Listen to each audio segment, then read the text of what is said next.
If there's one topic that comes up on my channel in the comments more than anything else, it is, does writing just suck now? Because I've done a lot of videos discussing like particular types of writing, trends in writing, and you know, why they are how they are. But I've noticed an increasing number of people just kind of being like, writing's just bad now. It's just not good. Everything has gotten just bleh. And you know, that's actually a cultural trend in general, is just kind of like, is everything just bad now? So let's talk about that. And I've been trying to read through like all my books so that I can get rid of them, because I would like to move in the next year or two. So I've been pulling some books off my shelf that like I picked up on a whim. I didn't spend a lot of money on them, and you know, I haven't even heard of them. So my thought was like, these maybe are more likely to be not that great, and I might just read like the first couple chapters and go, and then I could just get rid of them easily. So this is one I picked up off my shelf. I got this for $2, like probably 10 years ago. I've never heard of it. Never seen anyone recommend it. It was published in the early 2000s, 2004, and the author does not look super young in 2004, so I'm guessing she probably grew up reading a lot of books from, you know, 70s, 80s. So I started to read it, and the first paragraph, I took to the Kingswood the midsummer after the dame died. I did not swear a vow, but I kept myself just as strictly, living like a beast in the forest from one midsummer to the next, without fire or iron or the taste of meat. I lived as prey, and I learned from the dogs how to run, from the hare how to hide in the bracken, and from the deer how to go hungry. I really liked this first paragraph, and like it felt a little poetic.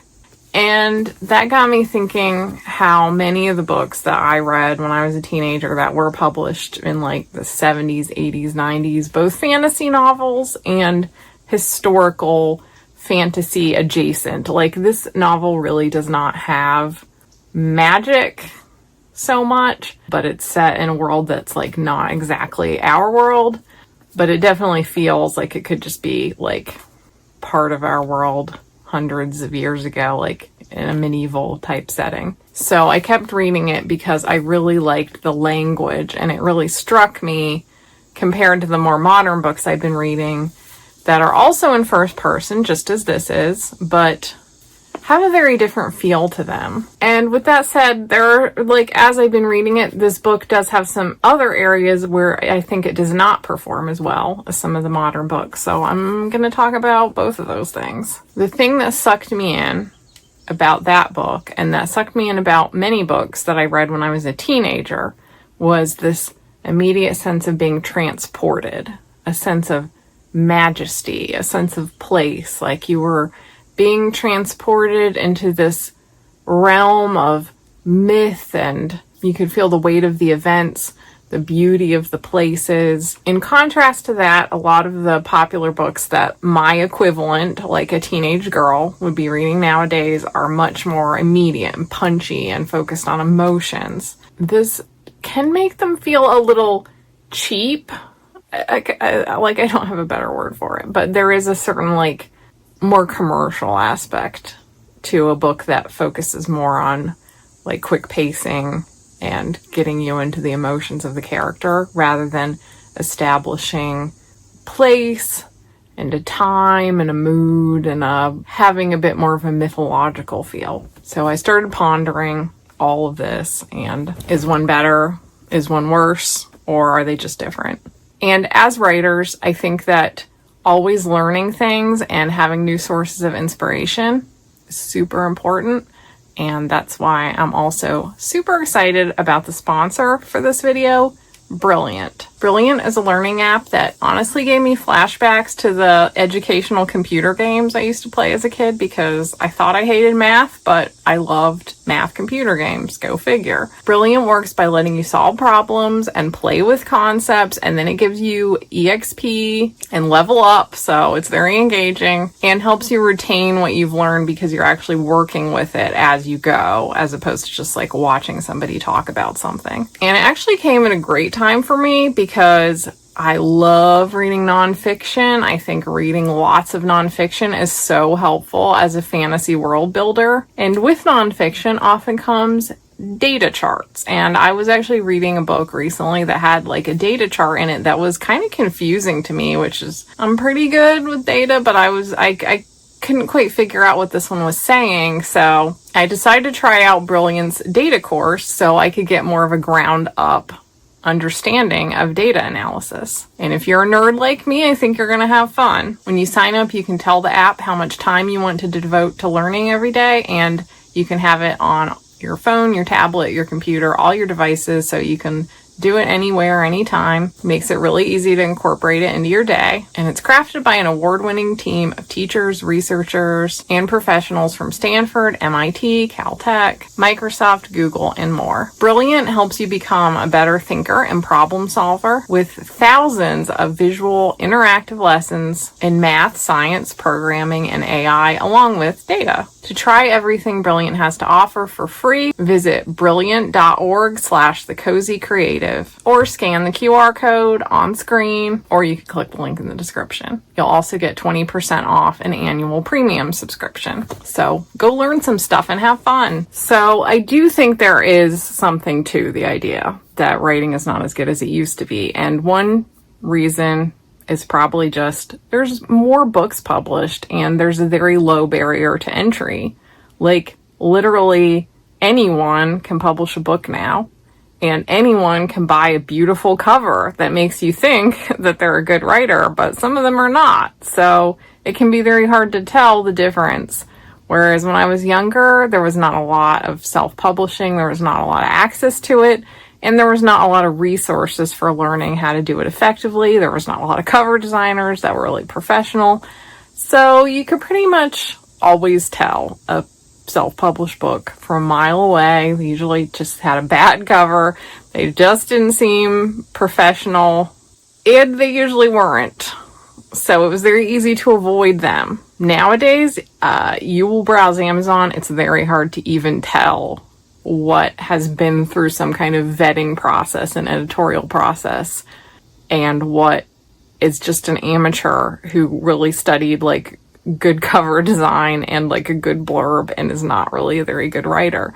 So most people are probably encountering more poor writing than they used to. And I'm not saying that indie books cannot be fantastic. I'm doing indie publishing now, and I know there is really high quality stuff in indie publishing. It's just that there's also still all the people that are not that great, and they're all out there, and you can't always tell the difference anymore. Whereas when everything was behind the gatekeeping wall of traditional publishing, you knew there was always going to be a minimum standard for any book that you were going to encounter unless you bought somebody's self-published book at like the local book festival. Not all traditionally published books are very good. Some of them don't have rigorous editing compared to others, but they're all going to get at least something, and they all have to have passed the test of all the manuscripts that land on an editor's desk. So they're always going to be better than average. Of course, that doesn't mean that there are now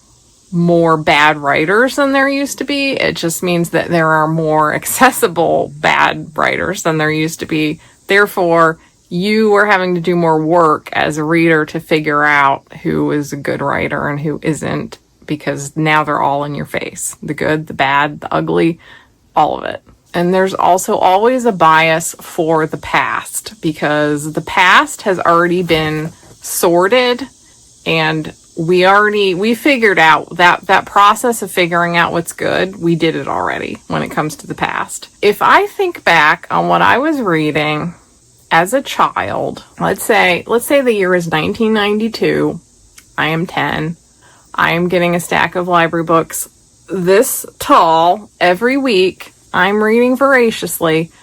I think back on that and I remember so fondly like all the great books that I read. But you know what? I read a lot of books, and if I actually come across a list from back then of like, here's what I got from the library this week, I don't even remember most of those books, and a lot of them probably weren't that good. You know, there'll be one on there that'll be something like book 5 of the Sleepover Puppy Pals or something, you know, like that probably wasn't very good.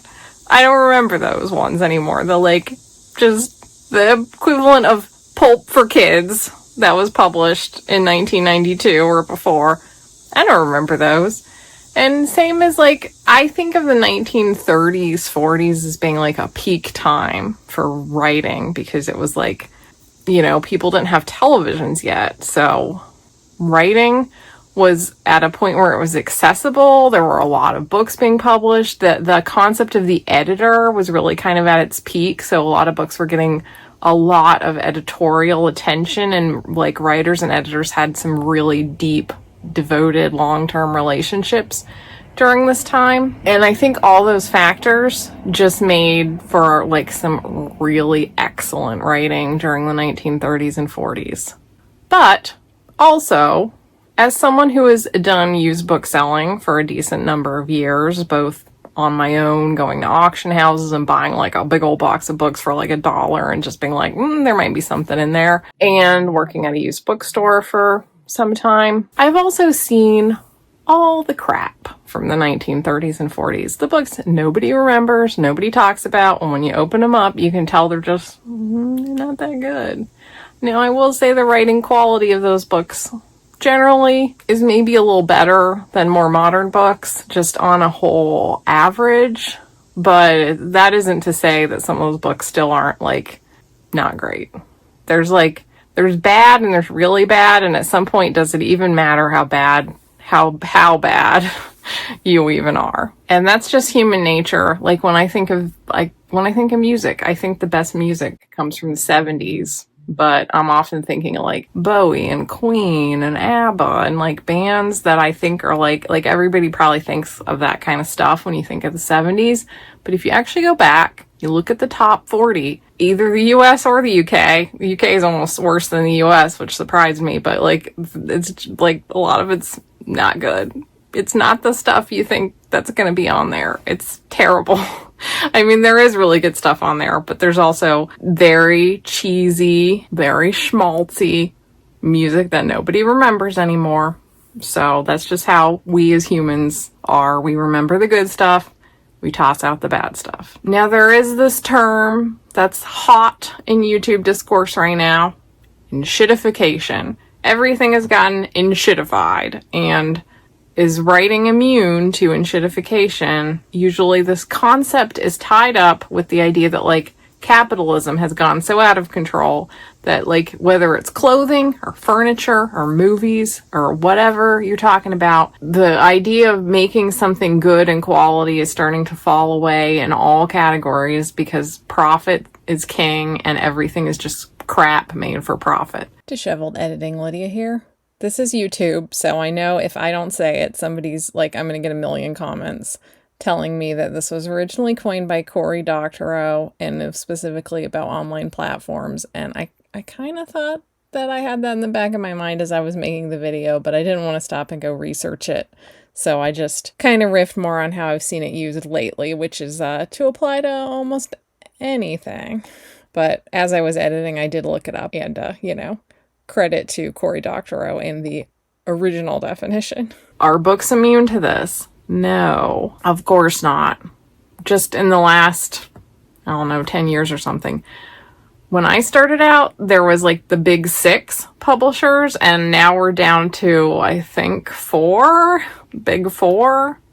I haven't looked it up lately to like keep up with it, but I know Penguin and Random House merged into one, so that was how we lost one, and then I think another one got bought up by a big company or went out of business or something.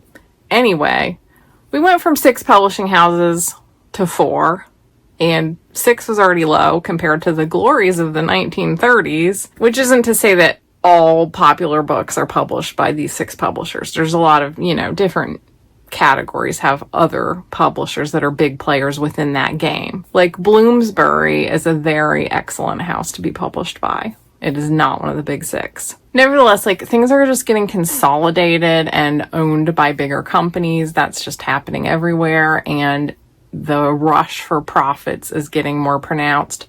Bookstores too. Barnes & Noble really is the only major chain bookstore in America. So you have just a small handful of companies controlling the market, wanting their profit margins to be high, and then you have one major chain bookstore whose decision-making power is quite potent in the marketplace. And pinched between all these factors are your editors, who are very overworked, underpaid. I've never had an editor that didn't seem like they were being pulled in 10,000 directions and that they're very tired and frazzled and trying their best. And as a writer, it can be very frustrating to work with an editor because they have so much on their plate. They have so much they're trying to do at any given time. They'll tell you they're going to get something to you by a deadline, and then they miss their deadline, but they still need you to get your stuff done by the deadline. And it's not a conducive environment to producing your best work. But I also feel sympathy for the editors because they are under these pressures, these rather unrealistic pressures to make all these books good and get them all done and attend meetings and help with cover copy. And there's like so many things the editors do. I think all of this has ramped up considerably as the years have gone by. I haven't been in traditional publishing for over 10 years now, but from what I've heard from friends who are still in traditional publishing, it has not gotten better, that's for sure. So we're not seeing those kind of long-term author-editor relationships like we used to see in decades past. And just nobody's paid as well. And that crush to get things done under insane time frames, it's affecting everyone. So yeah, that is probably affecting the quality of books. Now we can't let indie publishers off the hook for this, along with bad writers being able to enter the marketplace. I hate to use the term bad writers because that's subjective, and sometimes bad writers transform like butterflies into good writers, but you know what I mean. At least poorly written books. There's poorly written books in the marketplace, but there is also I feel like there's probably never been, or at least has rarely been, so many people making their living as writers, which has good and bad aspects to it. I think if I traveled back in time to before the era of social media and indie publishing, I don't think I would have been able to make my living as a writer as long as I have. I probably would have gotten pushed out of traditional publishing, and I probably would have kept at it, and I probably would have been able to break back in, and I might have eventually had a hit. It happens. I've talked before about Sarah Beth Durst hitting it big with The Spell Shop, and she's been publishing for years and just always managing to get contracts, but never having a blockbuster until now. So you can labor in publishing for decades even and not really, like, barely hang in there like the cat on the branch. Then all of a sudden you have a hit. Now everybody wants you. But anyway, part of the reason that I'm here, that I've been able to make my living as a writer, is because I embraced writing to market, writing quickly, writing books that were not my best work. That's just a fact. I don't love it, but it is the way of the world. You would never get my best books if I hadn't made money on my not best books, on my books that are more commercial.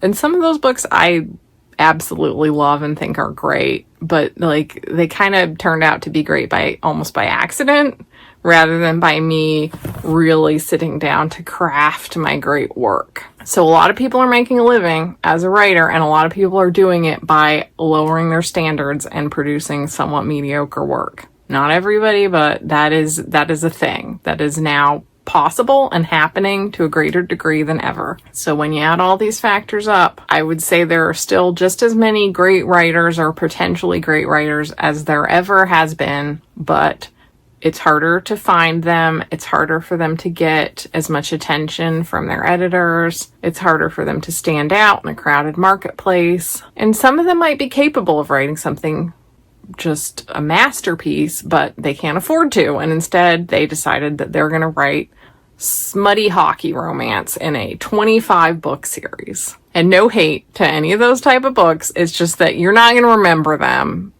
in 50 years. That part is probably a safe bet. Now, circling back to my current almost done with it, read. The one thing that did stand out to me with this book, the one particular type of writing that I noticed this does not have, is like walking you through the character's emotions minute by minute, feeling by feeling. If you open up A Court of Thorns and Roses, I'm just going to pick on this book again because it's already been picked on so much, and I don't like to single out less popular books as much because I know how much every writer puts into their work, but it's a common point of reference. However, this is true of like almost any young adult fantasy, romantasy, romance of any type, dystopian, lots of science fiction, like just lots of different types of books have this same kind of thing nowadays. On the first page,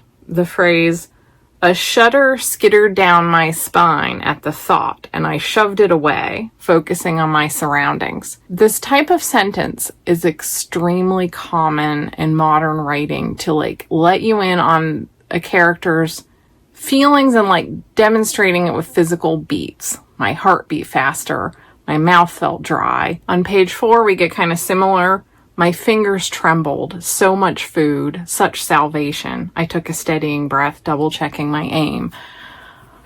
This is one thing that stood out to me while I was reading this somewhat older book that reminded me of a lot of the books that I read when I was a teenager, is that they didn't focus on the micro emotions and the physical feelings that accompany those emotions.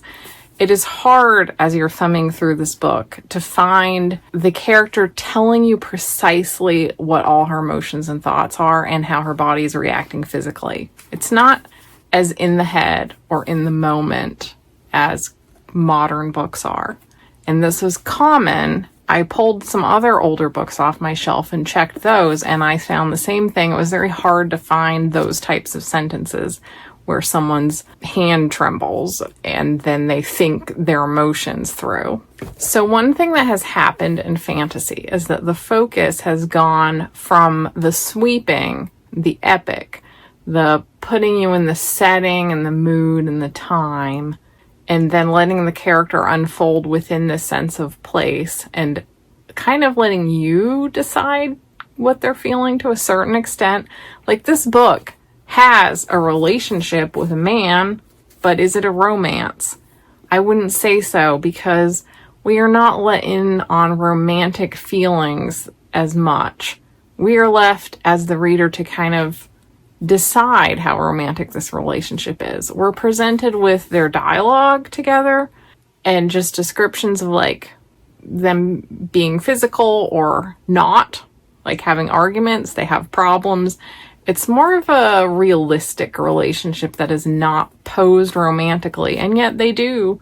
I'm not done with it, but at least so far, they do stay together throughout some various trials and tribulations, and I would say that they do have love for each other, but it is not framed as a romance. It's framed more within the context of the problems of being a woman in like a medievalish society, a patriarchy, and having to try to forge a relationship through that culture. Whereas modern books, whether it's a romance or not, put you more in the immediacy of the main character's emotions and feelings, walking you through how they feel, how they think, how their body is reacting to everything in a very immediate way, and putting less attention on the wider scope, the setting, the culture, that sort of thing. And as I was thinking about this, it did kind of make me want to scrutinize emotional beats in my own work a little more and maybe dial some of them back a little more, get a little more subtle, because I'm certainly, my first book was young adult, first person. Then I wrote romance for a while, so I've very much been in modern commercial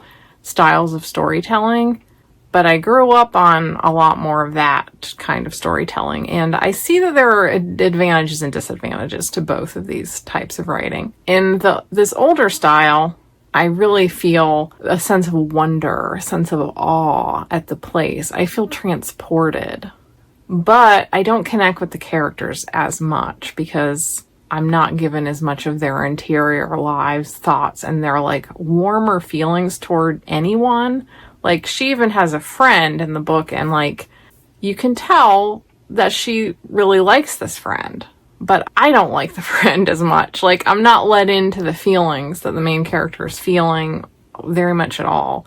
It's more presented as like, almost like a historical document that's very vividly rendered. And I think there are advantages and disadvantages to both these types of writing. And ideally, I would like to hit that sweet spot in between them.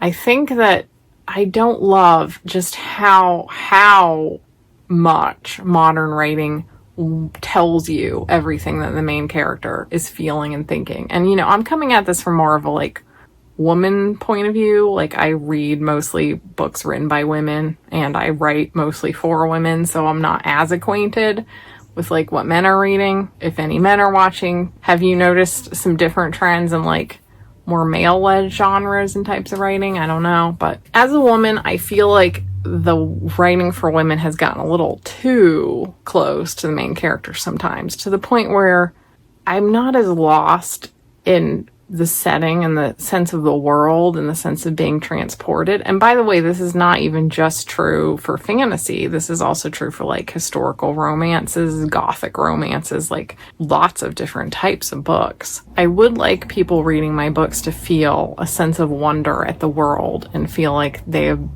been brought to a different place that has a larger scope to it behind the characters.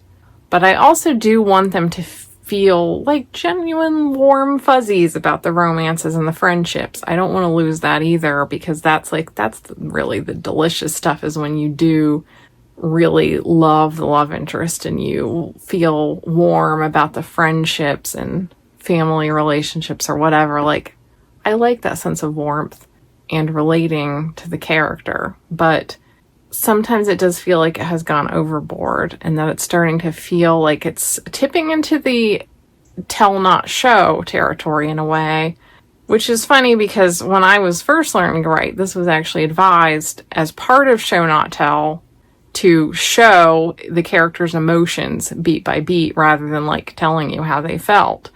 But in a way, I feel like if you get too much of that showing every little intimate thought and like physical reaction, it does become a type of telling in a way, because you're walking the reader through their emotions to such a minute degree that there's no space to kind of step back and observe the culture and the world and kind of make your own conclusions about it and how you feel about the people around them and the way their society is operating. Sometimes it can feel a little too close to me.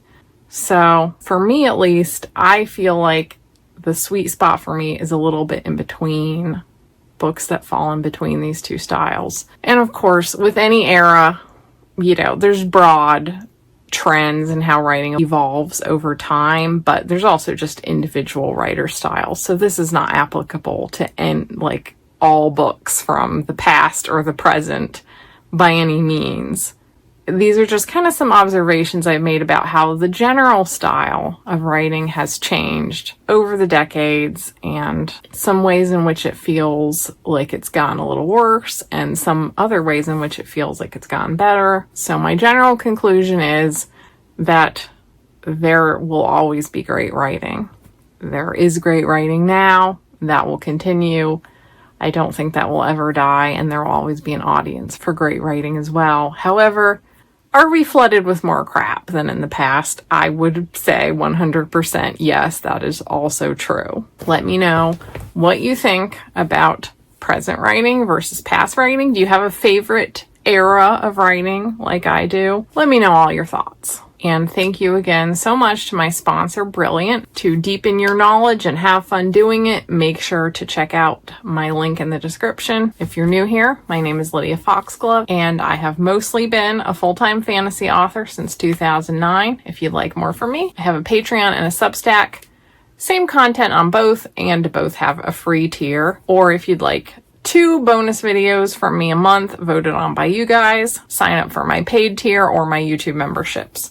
And you also get access to my Discord server where we have fun every day. If you'd like to read any of my books, there's a link in the description, and my free book of the month is Fae Sworn. It has a high spice level and also a high goofiness level. So I thought it would be a good summer read. But if you want to read one of the books of my heart that I really devoted myself to, you want to check out my Hidden Lands books. Thank you so much for the support. I post nearly every Sunday at 3 p.m. and often also on Wednesday at 8 or 9 p.m. Eastern if you want to see me for the live chat. And that's about it. I'll see you next time. Bye.